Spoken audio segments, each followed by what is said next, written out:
Welcome back to Bedhaven, the safe place for safe plays. Back for the Cognizant Classic. Going to do a quick recap of the Mexico Open before I get started here. Obviously doing the show solo again. I do think that Chandler will be back for the Arnold Palmer Invitational next week. That is a signature event. Right now he's sick, so I don't want him anywhere around me. But yeah, if you are following and you have access to him, reach out to him. Tell him to get well soon, and we'll hopefully have him back for the API. The recap for the Mexico Open.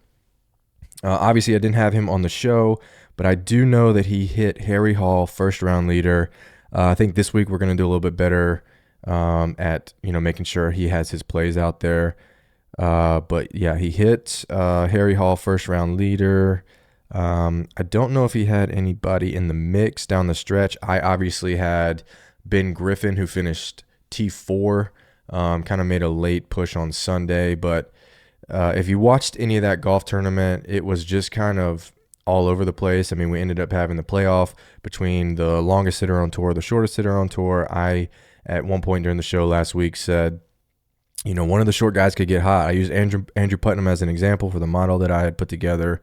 Andrew, he actually played pretty well. I think he had a tough Sunday. He might have just had a tough weekend, but he was kind of in the mix for the first two rounds. But, I don't even remember if Brian Campbell's name popped up on that model. He actually pops up on the one for this week, but not going back there. Good on him for getting it done. He got a very fortunate break with that bounce that on the second playoff hole. Hit his tee shot right, was definitely headed OB, hit a tree, and came back into play, allowed him to get the par for the win there. I think, yeah, so Chandler also gave me his recap was that he had Joel Damon, who also made a late push. Thor Bjornsson, who I think I mentioned him during the show as well. He had one DraftKings team, and it was a winner with 5 of 6 through. He is officially done with Michael Thorbjornsen, which is funny because I have made a bet on Michael Thorbjornsen this week. I'll get into that here in a little bit, but not the best Mexico Open. It was like I said, one of those volatile events where really anybody can make it happen. And I think I saw one person on Twitter with a $40 ticket on Brian Campbell at 270 to 1. And everybody else, anybody that was anybody, had no exposure to him. So you can't really. It's easy to get down on yourself when you don't really have anybody like kind of pull through for you week to week. But in those types of tournaments, those types of scenarios where that specific type of golfer is getting the victory, I don't really even think twice about it. Like, I never would have gotten to Brian Campbell, so can't really think about that too much. Let's just move on to the Cognizant this week. PGA National Championships or Champions Course down in Palm Beach Gardens. Yeah, somewhere in Florida. Same old. We're back onto the Florida swing. We're away from the West Coast. We're away from Mexico. Back on Bermuda grass. Par 71 course. Plays pretty short, just around 7,100 yards. But more of a driver-heavy course. If you look at some of the victors here, you have a lot of crossover with success at Torrey Pines because it's such a positional golf course, and you really want those golfers that are in control of their driving or just off the tee in general.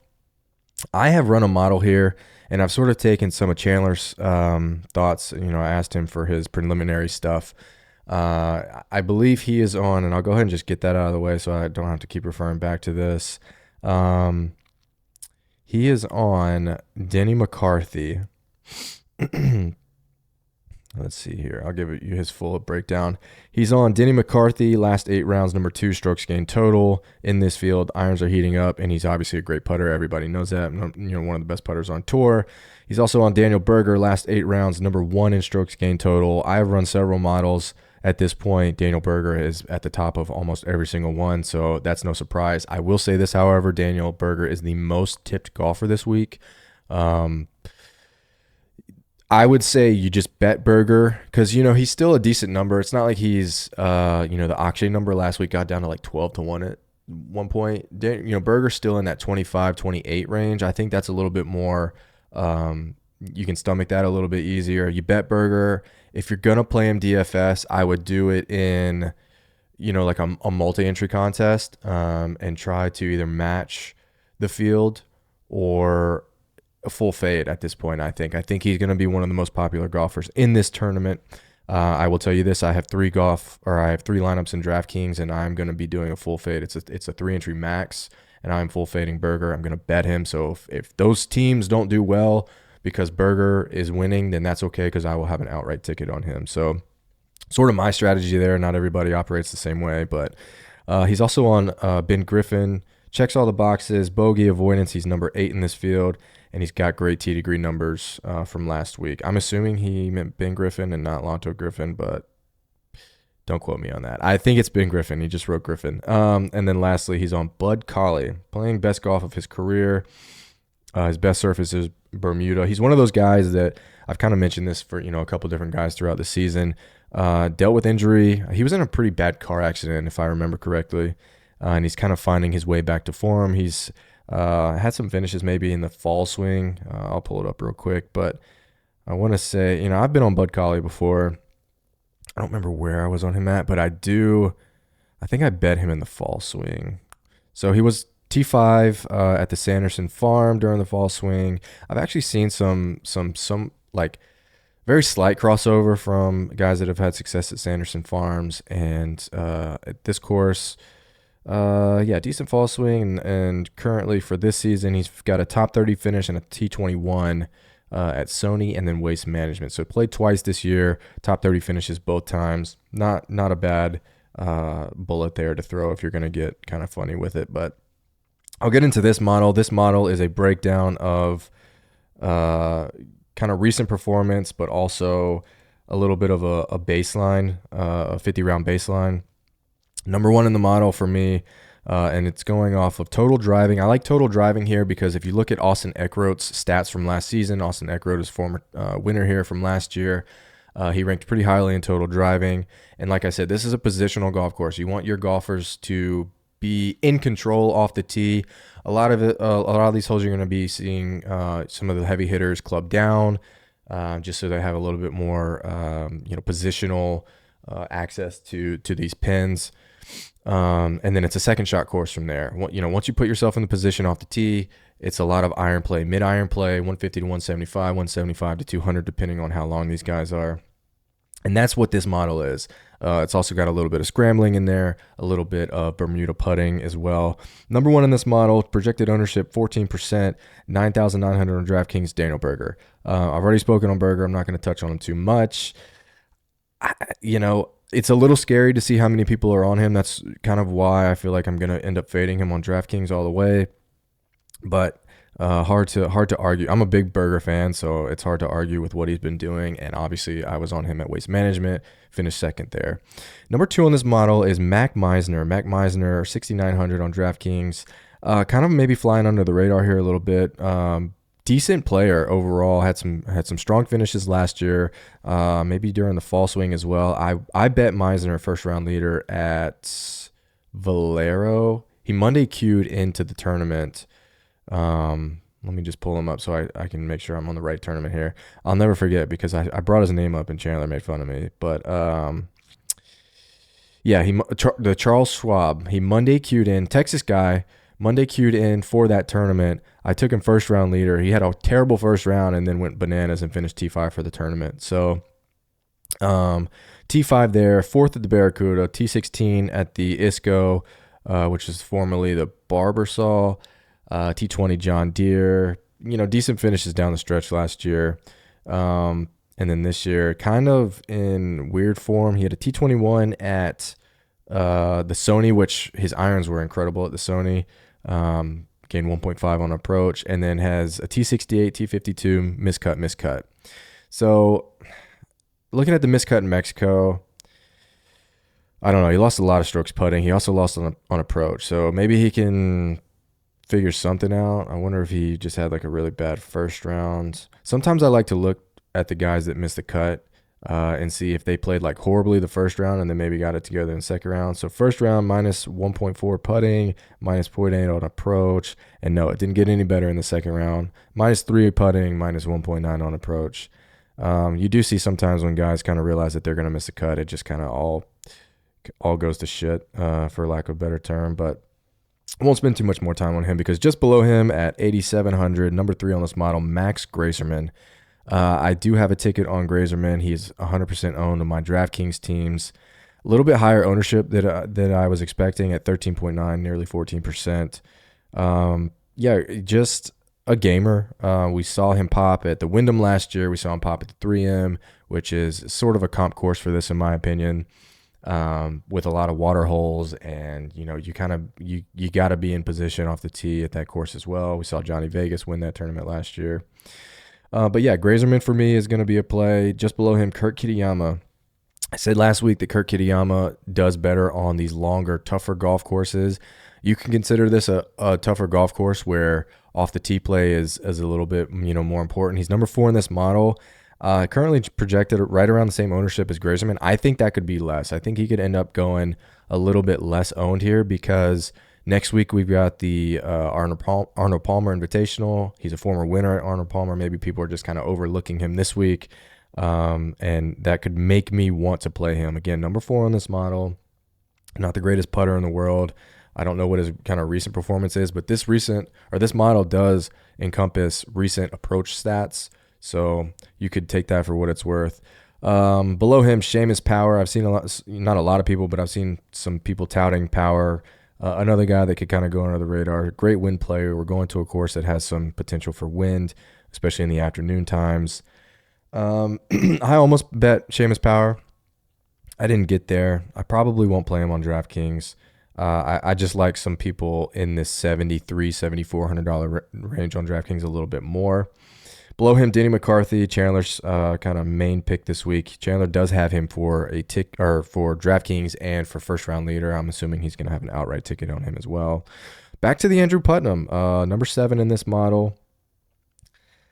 This again, I said this is a second shot course. Andrew Putnam has been extremely hot with his irons. He might have lost with the irons in Mexico, but I kind of feel like guys like Putnam, when they get to these courses like Mexico where it's just so long, it's just such a big course for guys that are just so short off the tee.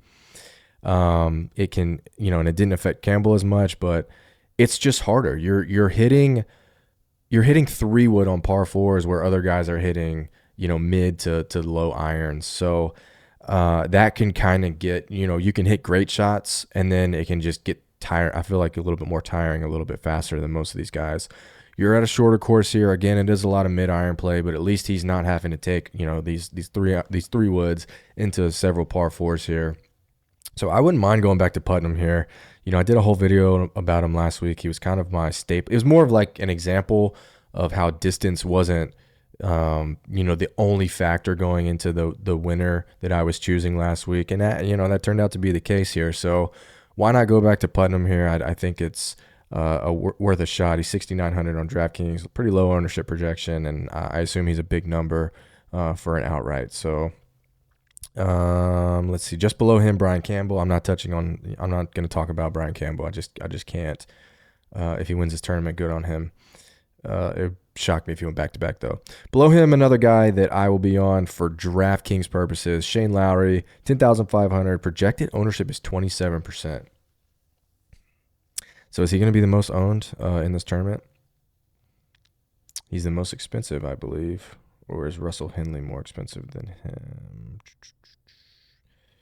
Russell Henley. Yeah, Russell Henley's the most expensive. So maybe people are like not wanting to click Henley's name, so they're just starting their lineups with Shane. I don't know. That's kind of shocking me a little bit. He obviously has like a 3rd, a 4th, and a 5th in his last 3 appearances here. Hasn't been able to get it done, but yeah, maybe you just plug and play him and hope that he finishes top 5 again, and eat that chalk.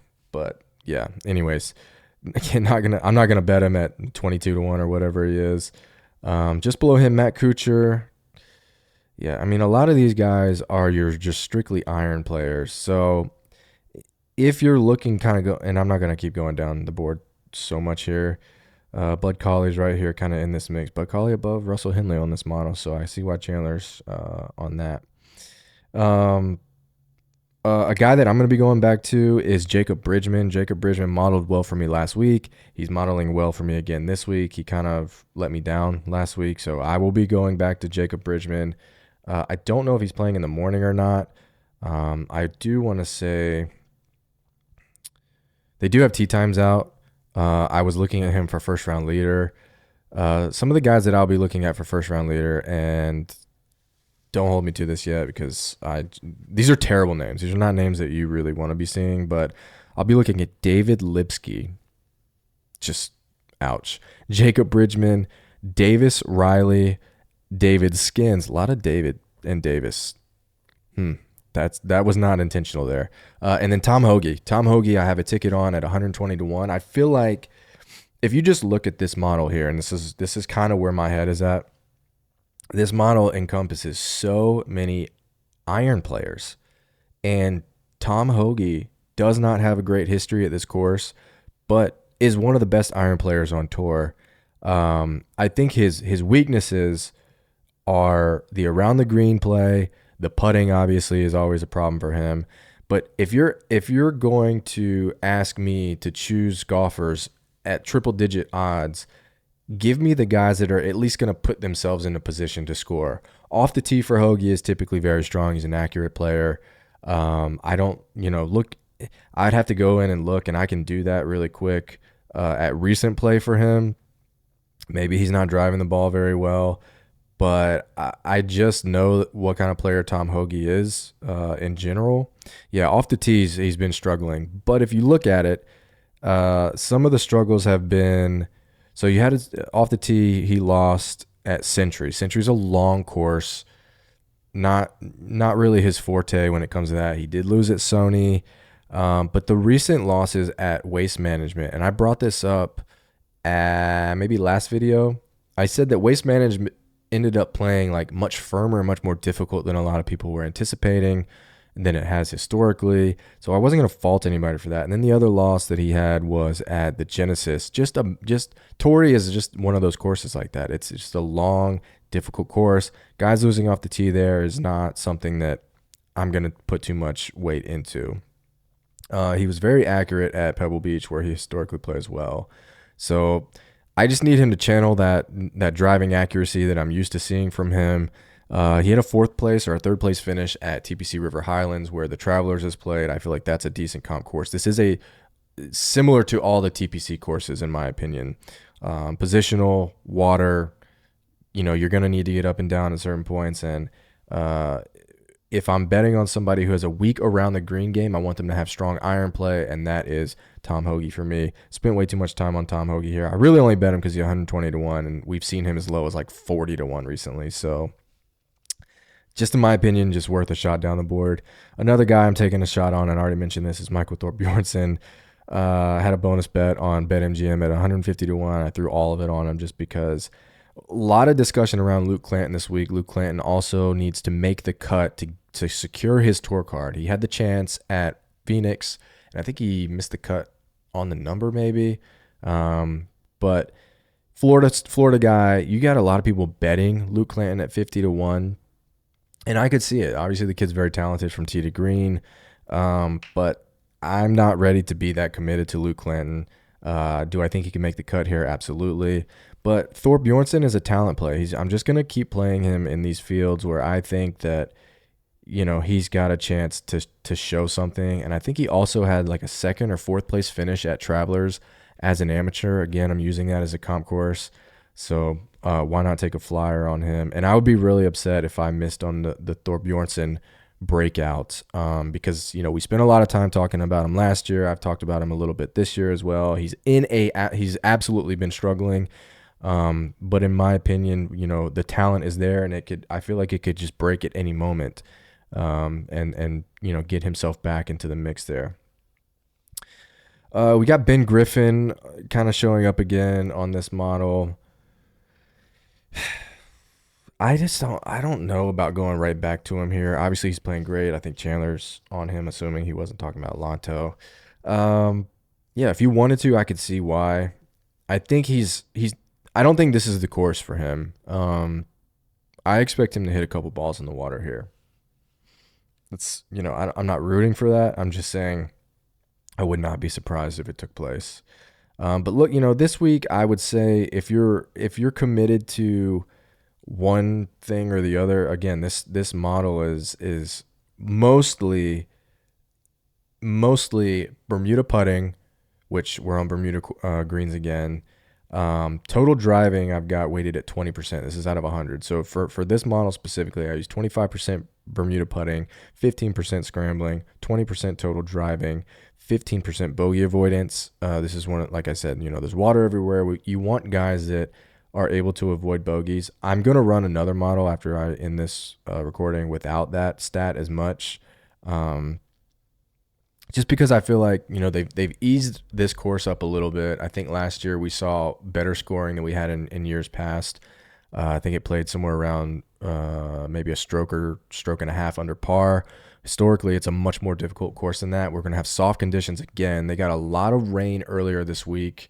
What's today? Tuesday, Wednesday. Today's Wednesday. I think Monday they had like some pretty decent rainfall. Gonna play soft, so I like scoring here. I think scoring is gonna be pretty good. We don't see a ton of wind in the forecast. So yeah, this week you guys just kind of, for me personally, I'm going back to a lot of the guys that let me down last week, and I'll just go ahead and run that list really quick. Like I said, I'm going back to Bridgman. I'm gonna go back to Ryan Fox as well. Ryan Fox is gonna be a major DFS play for me. I've got 100% ownership on him. He's looking at low ownership. He's one of those guys in the low sevens that not a lot of people are going to be looking at. They're going to be going to your CT Pans and your Doug Gims and all of these model darlings for this type of course. And in reality, Ryan Fox is right there in the mix with the Doug Gims and the CT Pans and the Billy Horschels. Like Eric Cole, he models for me in this specific breakdown equal to all of those guys in that price range, and he's gonna be less owned. One interesting name right here, Ryan Gerard, just finished pretty high at the Mexico Open. I think he's a Carolina guy, or not Carolina, but he's from this area. He's from the Raleigh, Wake Forest area, if I'm not mistaken. But he's one of the most tipped golfers this week. If you guys don't know, golf tip checkers or something like that on X, they get a bunch of touts from handicaps. They compile a list of, like 396 handicappers for these golf tournaments. They get their average odds of what they're betting them at or tipping them at and create the list. And Ryan Gerard was like top 10 most tipped in this tournament. Nobody had ever heard of Ryan Gerard until last week. So I think that's kind of interesting. I'm going to play some Jackson Suber. I can't remember what he did last week, but he played well. T6 finish at the Sony Open. Strong iron player, just a very, very strong iron player. I think he's coming from the Corn Ferry here.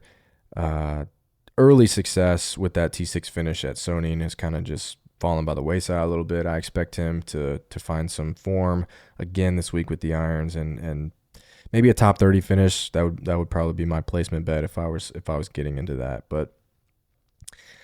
I don't, other than that, there's not a ton for me to talk about. I've seen a lot of people betting Billy Horschel at like 55-1. I think that's a very fair number. I'm not a Billy Ho guy right now.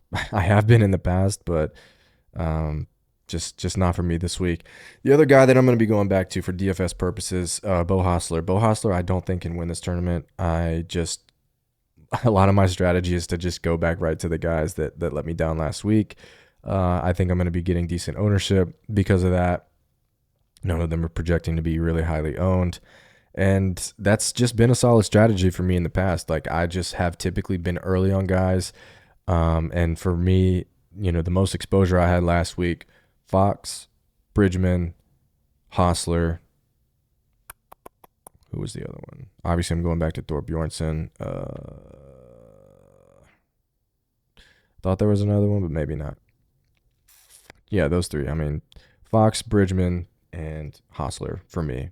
That'll be my most exposed golfers on DraftKings. So yeah, it's hard for me to, honestly, like, it's a little bit easier when I'm saying these types of things, and then Chandler's like, yeah, they suck, or yeah, that's great, whatever. So hopefully we can do that next week. I just think it's a little bit better when there's discourse. If he agrees with what I'm saying, if he doesn't agree, then it just makes it a little bit easier to kind of hone in on certain guys. But yeah, that's where I'm headed this week. Like I said, outright tickets on Hoagie and Thor Bjornsson currently. I will probably have a couple more, obviously a couple more than that. My shortest guy is going to be Berger. Like I said, that's more of a FOMO bet because I did an entire segment on him for the waste management. I would hate to miss out on something like that. But yeah, if Berger wins this week, there's going to be a lot of people making money. That's all I can say. So take that for what it's worth. I appreciate you guys tuning in. Next week will be way more fun. Chandler and I will do something special. I'll have freaking balloons set up for him or something. And we can get this thing back on the rails here. But I appreciate you guys tuning in. If you're listening, make sure you like the video, subscribe to the YouTube channel, like the show, rate the show on Apple Podcasts and or Spotify. Check out the link in the description of the video to gain access to all the deposit matches and bonus bets across various sports books. And I will see you guys next week. Good luck.